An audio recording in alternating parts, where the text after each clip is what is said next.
नमस्कार मंडळी, स्वागत आहे आपल्या मिनी ब्लॉगमध्ये। तर आता संध्याकाळची वेळ होती आणि आज होता मासवड्यांचा प्लॅन।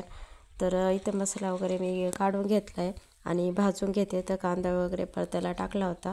नंतर इथे लसूण, खोबरं, कांदा, कोथिंबीर, शेंगदाणे, तीळ, आमच्या इकडे हावरे पण म्हणतात, हे सर्वजण भाजून घेत होते आणि नंतर वाटून घेतलं। आणि इथे आईने घेतलं होतं बेसन हाटून वड्या थापण्यासाठी। तर इथे छान अशा वड्या पण थापून घेतल्या त्यांनी आणि प्रेश एकदम बघत होती काय करतात हे नेमके। तर बघा किती लक्ष देऊन बघते। आणि त्यानंतर मी लगेच रशाची तयारी केली।